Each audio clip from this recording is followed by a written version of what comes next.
Hey guys, chilling on a podcast. Don't just sing because it is cool. Yeah. Good morning, good afternoon, or good evening to whoever and wherever you are. My name is Harry Barr. This is the 27 podcast, and as always, I'm joined by the wonderful Ben Butler and just. Oh, hang on, who's that? Oh, it's Mr. James Lamerton.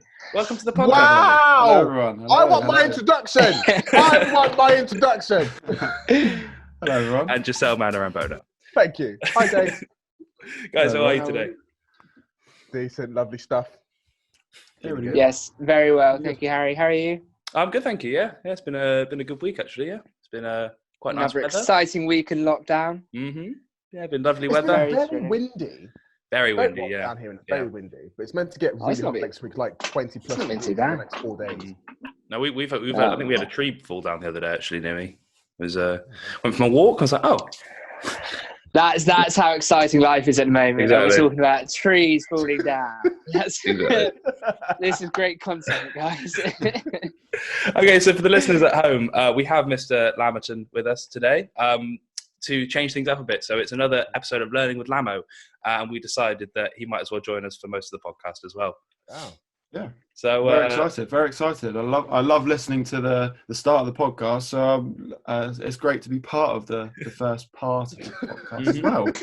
I tell you, if we can say a massive thank you last week to Max Fosh coming on. He was just amazing. And, thank you very much to everyone that started listening. We got a bunch of new listeners and followers and stuff. So thank you for that. And we hope you carry on this journey with us. So yeah. So no pressure, Lamo. You've got to have a good episode. I keep everyone entertained. I do the similar sort of thing to Max Fosh. I've got a massive following. I've got a massive YouTube channel. Everything. So I know exactly what I'm doing here. I've got some great ideas. Okay, so we'll pretty much go straight into it. For this week's Nothing to Watch. This week we decided to watch The Last Dance, which tells the tale of the 1997-98 Chicago Bulls as they go for their second three. And the 91s and the 92 and 93. It's like just the small matter of the whole of the process. It's fine. The dynasty. That's the best idea. Yeah, as it tells the tale of them going for their second three-peat, which had never been done before, I believe. Insane. Yeah. Firstly, guys, what were your thoughts on the whole series? It was so good. Incredible. So good, wasn't it? Yeah. It's just so captivating. It is. Yeah, well, so I remember we decided to watch it. It must have been a couple of days after we recorded, so we only had a few days to watch it. So I ended up actually starting it on a night shift at work, and then I ended up finishing it by about 5 p.m. the next day. I watched the entire series in a day. Madness. You're quite fortunate that you didn't. Yeah, I was one of the people that was waiting every Monday to watch some of the new 2 episodes. Yeah, that's true. But it was just so good. It was just such a good. It was almost so perfect for lockdown as well because what is it? It was 5 weeks. Was it 2 episodes? A week. Yeah. So it was something to look forward to. Yeah, It was. I do wonder whether Netflix had originally planned just to drop the whole thing. Then actually, as lockdown was going on, they thought, oh, well, this will keep the retention up of people coming back each week to watch it. Definitely. I do wonder whether that was because it came out on ESPN in America. So it's actually ESPN's. Oh, is it? Oh, okay. Right. Netflix just bought the rights to show it everywhere else. So okay. I think ESPN definitely were putting it out weekly to get viewership. But I just think Michael Jordan. What an athlete. Michael Jordan's unreal. Unbelievable. So I've not really been like a fan of basketball my whole life. Not really at all. But I knew who Michael Jordan was, but I had no idea like how massive it was just around the whole world. How much like how he transformed the game from like just this big American sport to a huge worldwide He basically changed basketball as we now see it. Because he changed it from this kind of relatively popular sport to this huge commercial thing, massive thing. He made it commercial. Yeah. Exactly, and it was the most. What was also interesting is not how he's one of the best athletes that there's ever been on this planet, hands down. There's no denying that. But what he did for fashion. What he did for that, that was really interesting about the Air Jordan. I've got a good question. I love how he did it. Yeah. Oh no, sorry. Do you guys like Jordans? Yeah, I want to get some Jordan 1s. Those Jordan 1s were very nice. And Concords, yeah. Is that the one? So the ones that I'm not a massive fan of Jordans, but the pair that I did really like are the ones that when he went back, he said Madison Square Garden. Oh, his final game, play. And messed up his feet. And and he wore those ones, and I really liked those ones. But in terms of, I would never wear a pair. But same with Ben. I'm not a massive fan of like high top shoes, so I wouldn't necessarily go for them. But I really appreciate them. Like I wouldn't wear them, but I really appreciate them. Like I like looking at people that wear them, but I wouldn't necessarily wear them myself. Yeah. I think the thing that's crazy in that fashion aspect is how, like, obviously he wasn't going to go for that Nike deal at all. No, he wanted Adidas. He wanted Adidas, yeah. So the fact that he did that, and now it's like what? Like one of the top selling shoes. It's like insane. Yeah. But also as well. Carry on. No, just how you go. No, I was just saying how, like, away from that as well, how the series incorporated people like Scottie Pippen and like Dennis Rodman, all them stuff.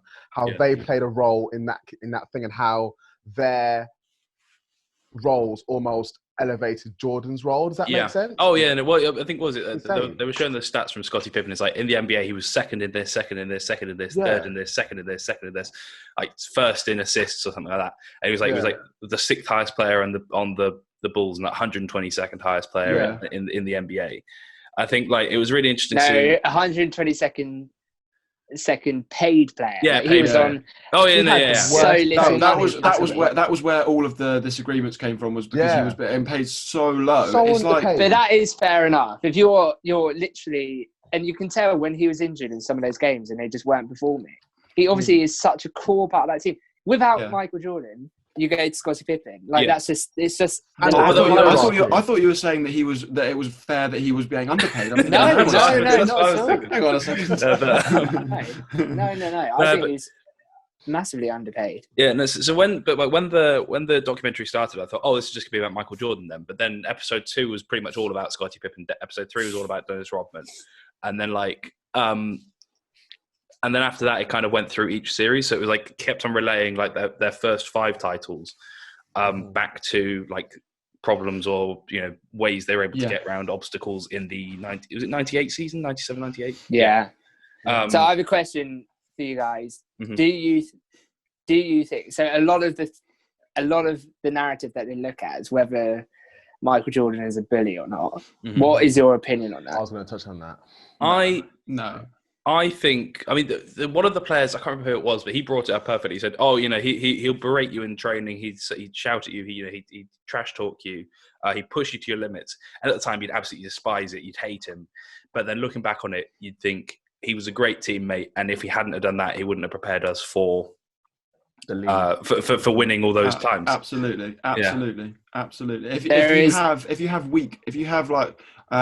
weak leaders who aren't prepared to push people to succeed, they would never have won as many titles as they did. Not at all. I completely like that is my honest opinion, that without that type of leader and that type of player, they would never have won anything near to that, because he drove the best out of every single player on that team. Mm-hmm. Absolutely. Well, it's like when I think it was when Scottie Pippen was injured, and you had it was just Dennis Rodman.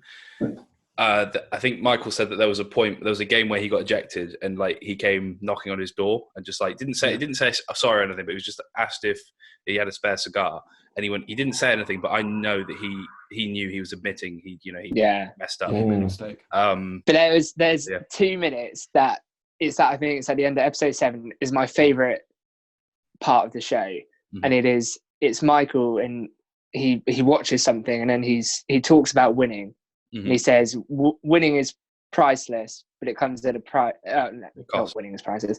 Winning comes at a cost. Leadership comes at a cost. And he says people will say Michael made me do this, Michael made me do that, but if you ask his teammates, everyone will say whatever Michael asked me to do, he would always do, and he would do it harder and better. And he said he would never make you do something that Michael Jordan wouldn't do himself. And he gets really emotional at the end. He just says break, let's stop the interview. And I think that's the purest thing to me is winning comes at a price. Not when you win, people start to not like you because you're winning all the time. And he's just worked his way to the top, and to maintain that I don't think he is trying to bully people. I just think he wants everyone else on his team to experience what he does. So he wants them to be able to say, I'm an NBA champion. I'm one of the greatest. And that is what, and he wants to say, I was on this greatest team.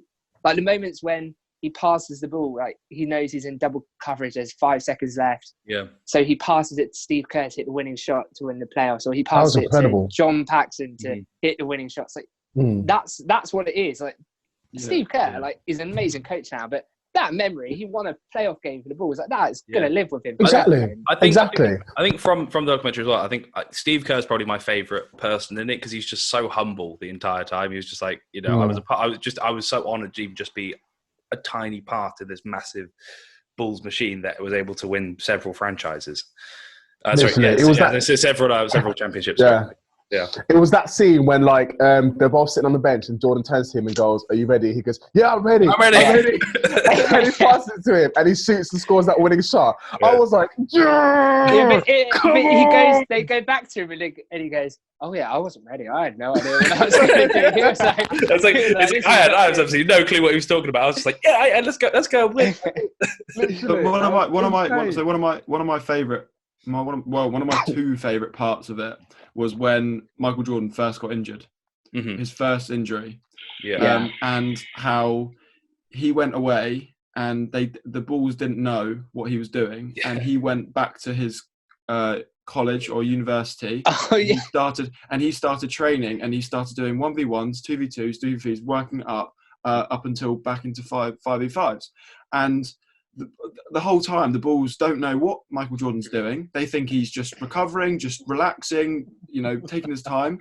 And he comes back to his first session with the Bulls when they're expecting him to be really rusty, and they just go, he was the best player on the court again. And they go, what are you doing? And he's been training for like, I don't know, months and months with it back at there. And I'm thinking, that is the epitome of Michael Jordan, that even when he was injured, he was still the best player and he was still working hard. And that is such a thing in life. Like you have, even when you have the setbacks, you still have to work harder than you did originally to get back to where you were. And like that is the epitome of the best sportsman in the world, that they are always working hard. And that's the best bit.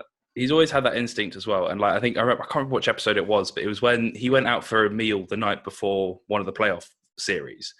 And he saw like the opposing head coach, and he sort of went to go smile and wave at him. But the guy, as he left, just did not even look at him. And he's like, right, that's it. You're going to pay for that. I thought that was on the court. Did that not No. It was. They went for a meal the night before. That happened, but that happened plenty of times. Like with Isaiah something from the Pistons. Isaiah Thomas. Sorry, him. That same principle where like they just didn't want to shake hands. Small things like that really like. It's like, right, you're going to pay for that next time we play you. Yeah, but Joscel, like you say with Isaiah Thomas, like the rivalry between the Bulls and the Pistons was so immense. Like it was so immense. And when they were talking about the Olympic team, Michael Jordan, the head coach of the American team, phoned him and said, "Can you come play for America?" And he said, "Is he playing?" And he said, "No." And he didn't know. You're thinking, who's he talking about? And he goes, he's talking about Isaiah Thomas. He said, "If Isaiah Thomas is playing, I'm not playing." And that is like, wow. He said he rates Isaiah Thomas as the second best point guard behind Magic Johnson, but he doesn't want him playing. And that's oh wow. But like talking about the Olympics, that game they have in Monte Carlo when they're playing each other in that training session. That's one of my other bets. Magic Johnson's all getting in his head and is giving him trash talk, and then Michael Jordan just comes on and smacks them about, and they end up winning. And they all and it gets really heated, and they get on the bus, and it's really tense apparently. And one of the reporters it was really horrible. Everyone was thinking, well, this team's just not going to gel. And Magic Johnson just goes to, I can't remember whoever it was. Charles Barkley. He just goes, we shouldn't have pissed off the GOAT or whatever it was. Something like that. And then they just all laugh and they're all best friends and go on to win. But I love the fact that the coach was so, where Michael Jordan was at the time, was that he was the best basketball player in the NBA. But the coach was so, like, he had to have Michael Jordan in his team. So whatever Michael Jordan wanted, he was going to get. And he said the connection between all the players in that Olympic team was incredible. But he said the reason why he didn't want Isaiah Thomas in the team was because he had so many like little niggly things with other players during games. For example, when he walked off without shaking hands at the end of the game, and you just go like, Michael Jordan doesn't like him because of his personality. That he's a bad loser, but he'll bring the team morale down, and they want it to be like they're laughing on the coach at the end of the game. Like that was what Michael Jordan wanted, but he didn't want people that were going to bring the team down, that they were going to be affected by jeopardize what they were going to do. Yeah, exactly. And I think that's so powerful as a leader, that he recognizes that he wants the team to work as best as possible, and that he recognizes people that will bring the team down, basically. Yeah, I think in order to sort of finish talking about this, I think the one thing that I didn't come away expecting to be thinking was that cigars are really cool. They are so cool. But I think it's not that cigars are really cool. It's Michael Jordan smoking a cigar after winning an NBA championship. Really cool. That's really cool. Like, it's just a real power move, isn't it? So, if you are Michael Jordan, you can smoke a cigar, and that's cool. If you're anyone else, you're not cool. Yeah. So we're going to do something a little bit different. This time we're going to tell you what we're going to watch next week. So you guys can go away and watch it if you want to, and we don't spoil like a film club type thing. Yeah. Almost. So next week we are going to watch Don't Fuck with Cats. Don't frick with cats. Don't frick with cats. Yeah, don't F-word with cats. A Netflix series. So we will get back to reviewing that next week. And guys, do you hear the school bell ring? It's time for Learning with Lamo. Excuse me, where should you be? You should be in class. Here he is. It's the best time. I think it's been a long overdue, because there's a lot of learning to be done in this podcast, I'll tell you that.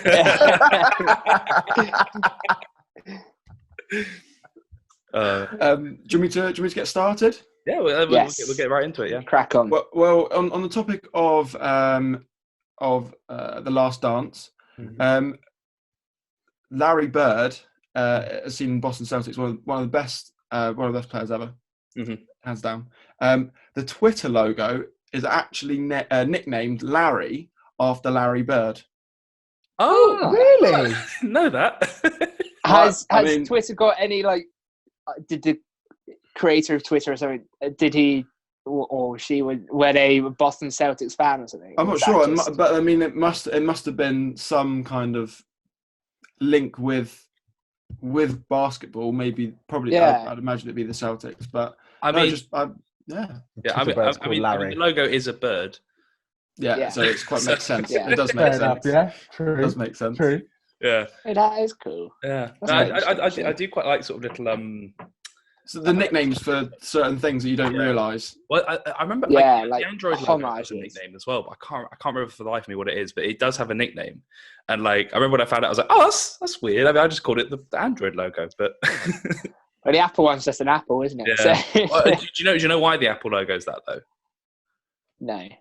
So Alan Turing, essentially the grandfather of all computers and stuff, when he committed suicide, for reasons I won't get into, but he laced an apple with arsenic, I think, or it was another sort of poison that he bit into it.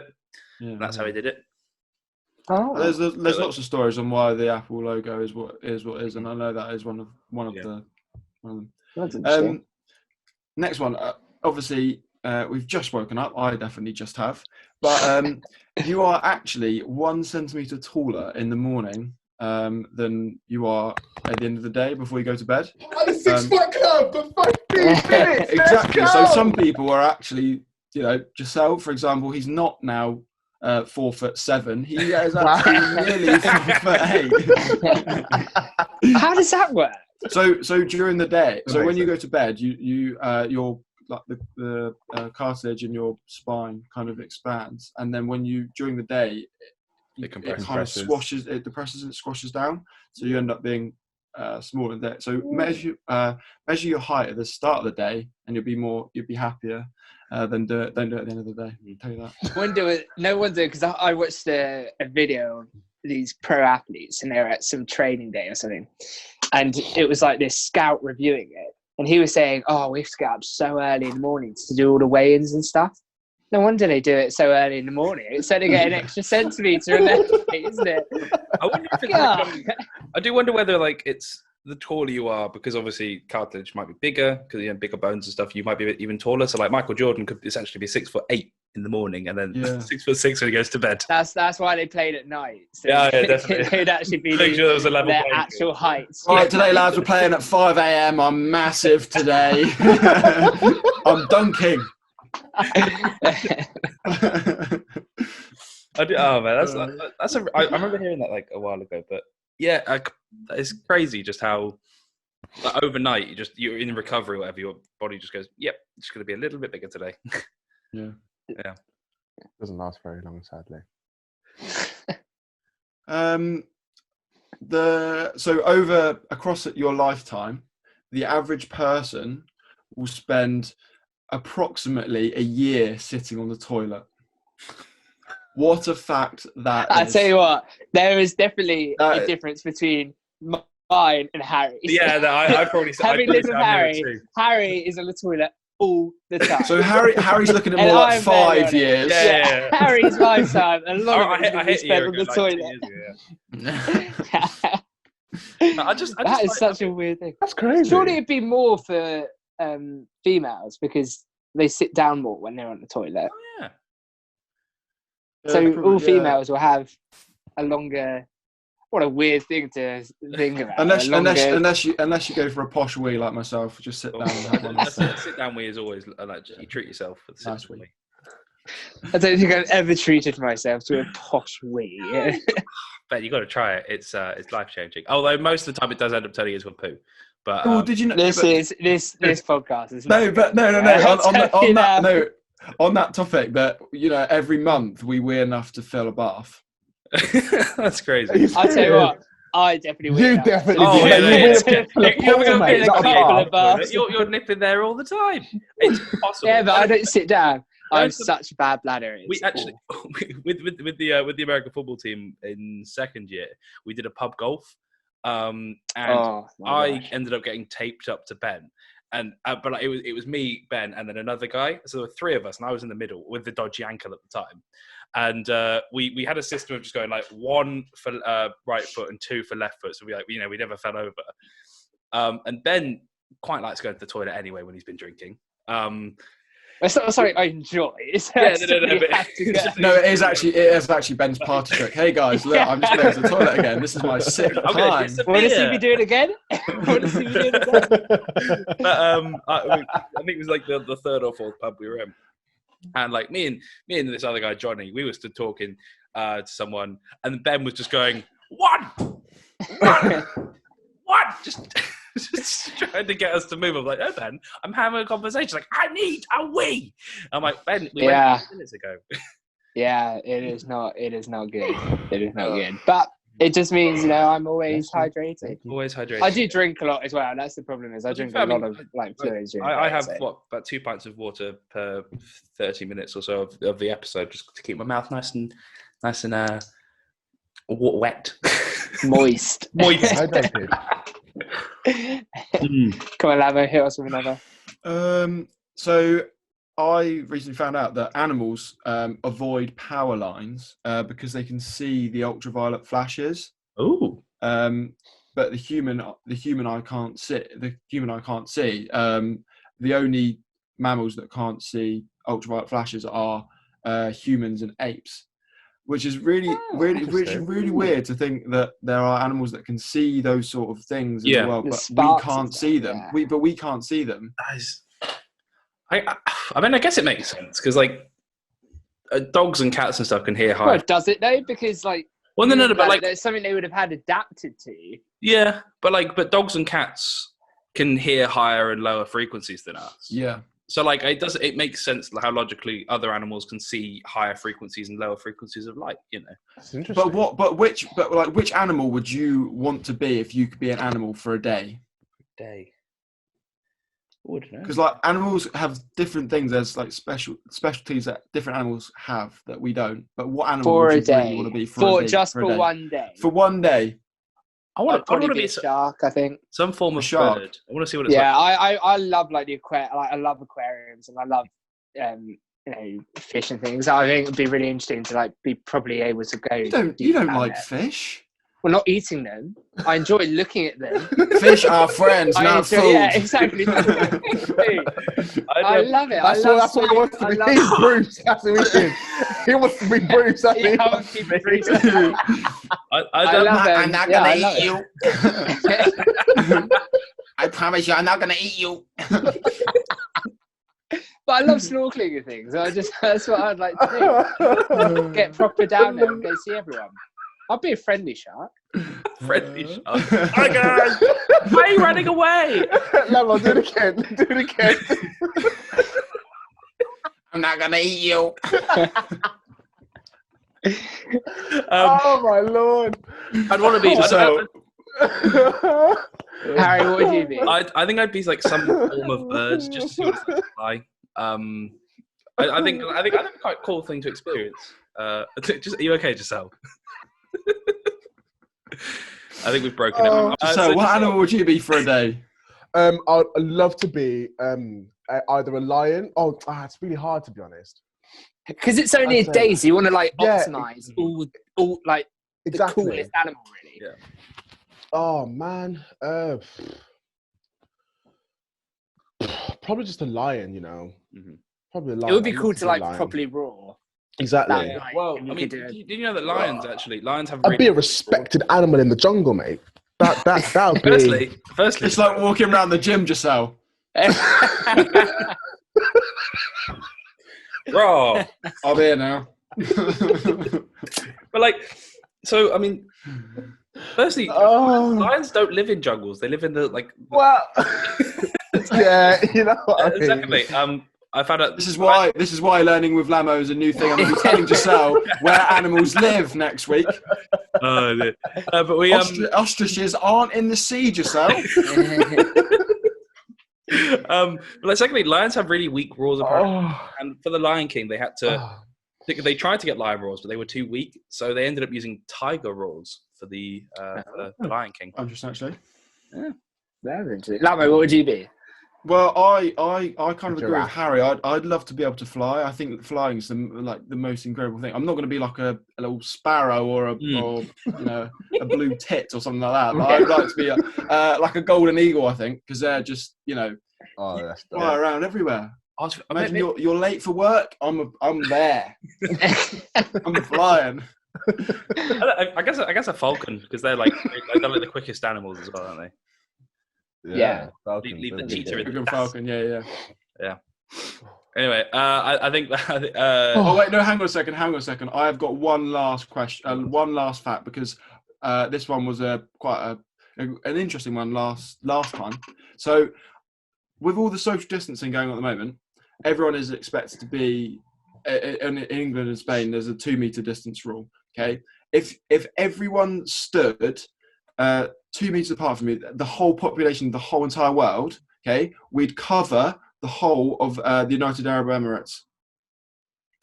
Oh wow! So if 7 billion plus people stood 2 meters apart, we would cover the whole surface. Yeah. So you think of the area that you cover up, almost like a circular area that you cover up around you, that 2 meter radius. Mm-hmm. Then you have someone next to you, someone in front of you, everywhere. That's there. Obviously, everyone in the whole world. We'd only cover the area of the United Arab Emirates. I guess it makes sense. I remember when you said that everyone could fit into like a 1 kilometer cube. Yeah. If you just expanded it by two meters, just think 1 kilometer cubed up to the area of a country. Yeah, that's quite impressive. But then also, some people are slightly bigger or smaller than other people. So where does that 2 meter start? Like, where does that 2 meter?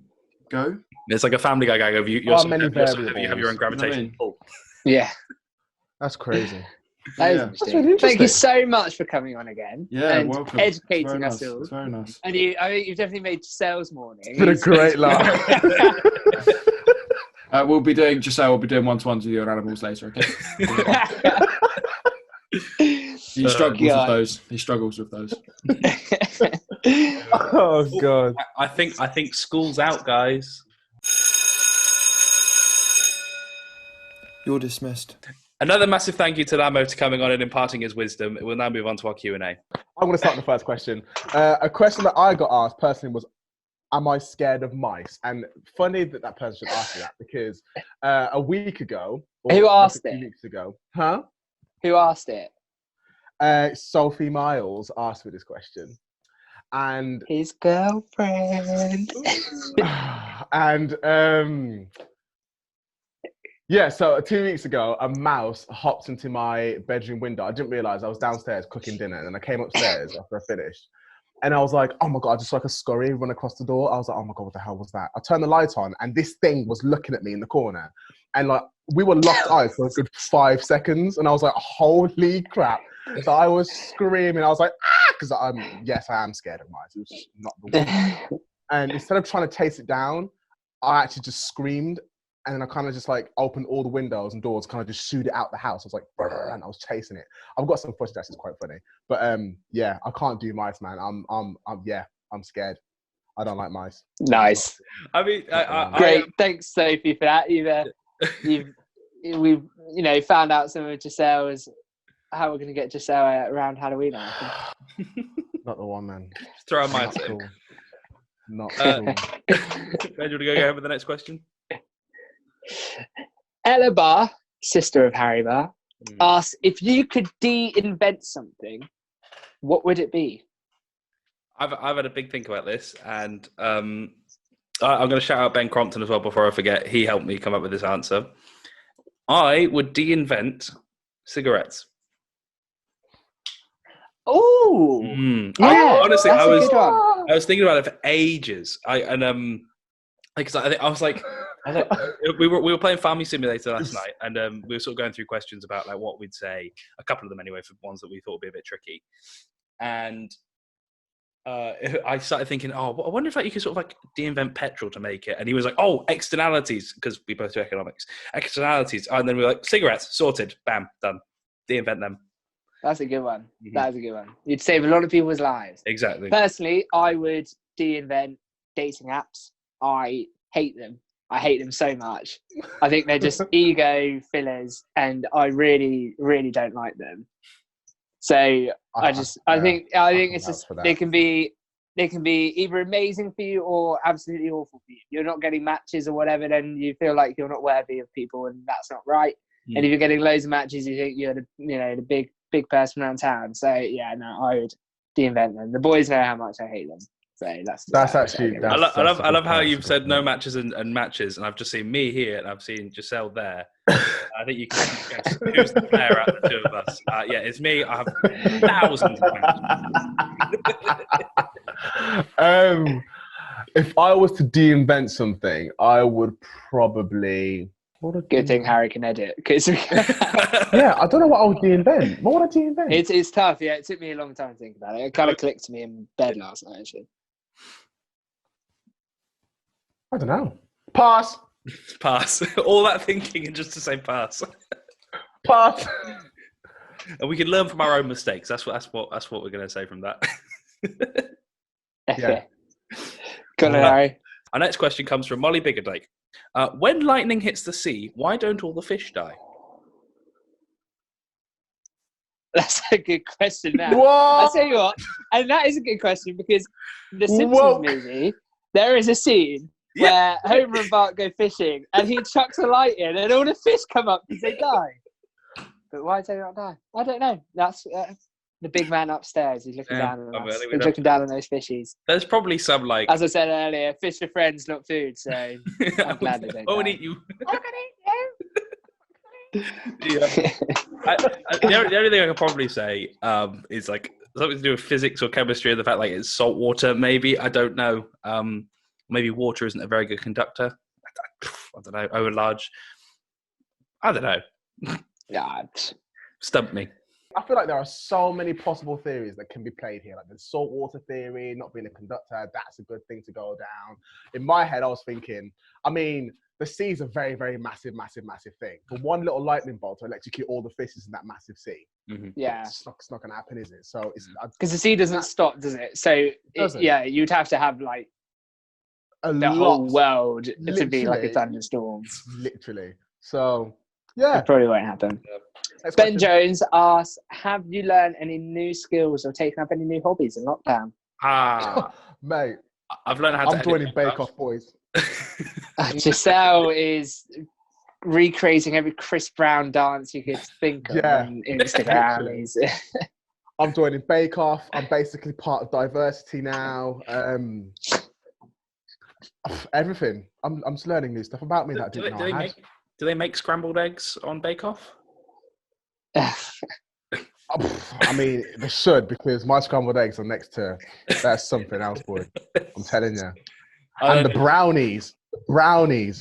Oh, hey, Mayberry is looking down on me.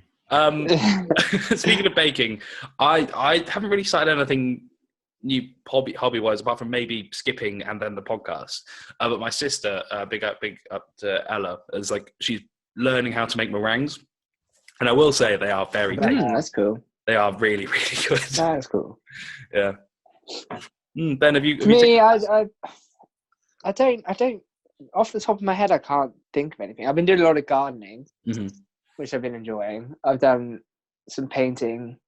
I'm going to learn how to tie a bow tie. So it's right behind me for anyone watching on YouTube. I'm going to learn how to do that in the next couple of weeks. But no, apart from that, not nothing else really. Yeah, I think I kind of missed the boat for starting a new hobby besides the podcast, because we're 2 months in now. Yeah. So our next question comes again from Ella Bar, meringue maker.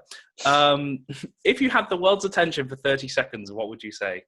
Do you know what I think for 30 seconds, what I would try to do is I would try to kind of like empower everyone to kind of like have a different outlook on life, because there are so many people that I know of personally that are just very not narrow-minded, but like they don't see things holistically. Does that make sense? I try to make people value things more and see things from a more positive perspective. Does that make sense? That's what I would do. 100% that's what I would do. That's incredibly inspiring, Joscel. I'd just ask people to listen to the podcast. 7 million viewers. I mean, that's got to put us as number one on at least one app. For me, my mum has hammered home. We have like this Butler family mantra, and it's taken from the Dalai Lama. So shout out to the Dalai Lama, and it's big up. Be kind whenever possible. It is always possible to be kind. So I think, I'd probably say that. And yeah, I just think, love each other and be nice to everyone. Value people's opinions. Live, laugh, love. That's exactly Live, laugh, love. Namaste. Live, laugh, love. I think mine sounds a bit stupid now, but I'd still do it. Yeah, yours is stupid. James Kennedy, guest of the show, and wants to be on it as a guest. Member of the Rusty Club. He asked 2 questions. He first asked, what would your death row meal be? And then follow up, you're allowed to watch one TV show for the rest of your life. What would it be? Oh. So I'll answer that first, because I know mine. So the TV show I'd watch for the rest of my life would be Family Guy. I absolutely love it. It is my favourite TV show. And then my death row meal would be a nice juicy steak, some Parmesan and truffle chips, a nice green salad on the side with a bit of green beans, some spinach. Oh, blimey. Some other veg. I'd get some garlic bread, and then obviously to finish it off, I'd have strawberry ice cream. So strawberry ice cream, of course. Of course. I'd probably go for a nice Sunday roast. I think you got, but like maybe with like a carvery, kind of like a mix of a mix of meats. So I'd have some chicken, have some beef, a bit of lamb, maybe. Yorkshire pudding, of course. Stuffing, of course. Roast potatoes, not mashed. Anyone who has mashed with a roast, you're a bit weird. I'd have the carrots, the peas, the broccoli, all the works with some lovely gravy on the top. And for my pudding, I'm torn between a cheesecake and a crumble. But I'd have ice cream with both. But I don't know what I'd have, though. I don't know what I'd have. Because I do love cheesecake, but equally, with a roast, a crumble makes more sense. So that's the one thing. And what would the TV show be? TV show, I remember we were talking about this last night. I think I jokingly said the news. But I guess it's different every day, isn't it? You want to stay informed. That is true. Always got movies. That is true. but yeah, probably the news. Joscel? For me, the TV show that I'd watch for the rest of my life is Sherlock. And my last death roll meal would probably be my mum's, we call it pilau rice, so like it's like brown rice that she makes. It's really, really nice, with some plantain and some chicken. Oh, nice. And chocolate fudge brownie with custard for dessert. Oh, okay, I was about to say, just like mixed in with the rice and the plantain. So our next question comes from Dom Hammond, member of the American football team. Would any of you want to do a masters in order to stay on the team? No. No. No, that's not. No. That's pretty much done. His university career, 3 years, done and dusted. Absolutely not. Got his catches, got his score, all done. Exactly. And just so you're doing a masters next year. Yeah, but it's not to stay on the team. Like to stay, I wouldn't do a masters to stay. It's a benefit. I wouldn't stay on. I do a masters to stay on a team. Exactly. I think. I think if I did a masters and did it at the uni that we went to, it might play a part in, so I probably could go back to the team and play. I've got an established role there, but equally, it wouldn't be the defining factor of if I did one. Like, I'd probably look elsewhere. So I live just sort of like maybe in quite close to where I live in case I did it part-time or something like that. Wouldn't have like a commute or something. So potentially have a factor, but I wouldn't make it my sole decision to go and do it, to go and finish playing. Yeah. Of course not. That's although we do have new kits this season. There's going to be no season. So, SJ Hope, that's her username on Instagram, has 2 questions. I'm going to answer the first one for all of us because it's very easy. What did you do at uni? Joscel studied law. And Harry did economics. And then, was Oxford worth the hype? I guess we'll talk about that as the city. Yes. Is it worth the hype? Yeah, it is. It is worth the hype. It is worth the hype. It's a small city. Like, it is a small city compared to others. But it is great. I mean, it's so expensive, but like house prices are ridiculous, drink prices are ridiculous. But I have loved it, and it will. I wouldn't change it. Forever have a place in my heart. Like, I mean, I could have gone. Yeah. Like, I mean, I could have gone to uni up north and made it super cheap, but like, looking back, I probably wouldn't change a thing because I wouldn't have made the friendships that I've made and had the memories. I love how eco-friendly it is as well. Yeah. So our next question comes from Charlie Wilkstrom, old Carlos. What if there was one country you guys could visit that you've never been to before, and why would you go? St. Lucia. My list is St. Lucia. Absolutely. Really? Why would you say St. Lucia? I've got so many other places, but that was a bit of a sticky one. Every time St. Lucia pops to mind because it's so beautiful. The scenes are just breathtaking. All the absolutely breathtaking. Opportunities, incredible. Oh. I think if you look at Joscel's Instagram, you can tell he's getting a bit creative with the house. Yeah, I am. I'd say I go to New Zealand because I've never been before, and I've always wanted to go for 2 reasons really. Firstly, the All Blacks. I'd love to go and see a home game there, and like go and experience what it's like watching a rugby game in New Zealand, where it's their national sport. And I mean, I know it sounds a bit weird, but I'm a massive fan of the Lord of the Rings trilogy. I've got a friend that we always used to watch it. I think every Easter Sunday we'd go and I go around to his house and we'd watch all 3 extended editions in one day. And I'd just love to go and like just sort of see where some of the stuff was filmed. I'm a massive film. Like, I love fun facts about movies. That's quite funny because the next question I have is from someone called Greg Clark, who I met. So this time last year, I was in New Zealand, and he asked, "Why did you stay in Rotorua when you could have continued the sesh all the way?" I'm so sorry, Greg. El Capisano. It was such a tough decision. I should have stayed on with you, but I had an amazing time nonetheless, and I hope to see you soon. But yeah, New Zealand is amazing. Like, I'm so fortunate. I was, when I read this question, I thought it was important to bring up because a year ago, I was in New Zealand. We just finished uni, and then a year later, 1 year. That's not a long time. We're stuck in lockdown. Like, it's amazing how life does go so quickly, and it can change so rapidly. And I feel I'm very fortunate to have been able to, go there. And it is amazing, Harry. You would love it. But Hobbiton, I didn't do it personally because I'm not that big of a fan of Harry Potter, Lord of the Rings, and it's very expensive to get in. But for me, where would I go? I have quite a long list of places. I really enjoy traveling. I'd love to go to Australia. I'd love to do anywhere in Asia. I really would. I'd love to go to Canada. Oh, Canada would be cool. I'd love to go to India. I really would like to go to India. I'd love to go to Japan. I've got such a long list. The next place, for me, the next place I'd like to go traveling is Asia. So I'd probably say Thailand, simply because I think if I was to go traveling next, that's where it would be. But Australia is definitely on my list, and all those other places. It's such a shame we live in such a great world, but we have such a short time to see it. And if you don't take the opportunities to see it when you can, and you're going to miss out. So I encourage everyone to go traveling if you get the opportunity. Well, the one interesting country I've been to is Nepal, which is in Asia, obviously.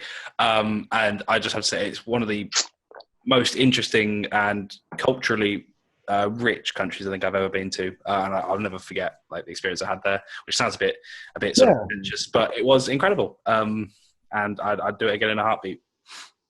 That's the thing. That's why I really want to travel, because when you travel, you see all these different cultures out. Because obviously we live in the UK, we understand the UK, but seeing how the lifestyle is in Nepal or Thailand or wherever, New Zealand, for example, is just so intriguing to see the contrast from the lives that we live personally and how the world is on a larger scale. It's just really interesting. That's why I'm really fortunate to have gone to South Africa. I went on a sports tour with my school, and I absolutely loved it there.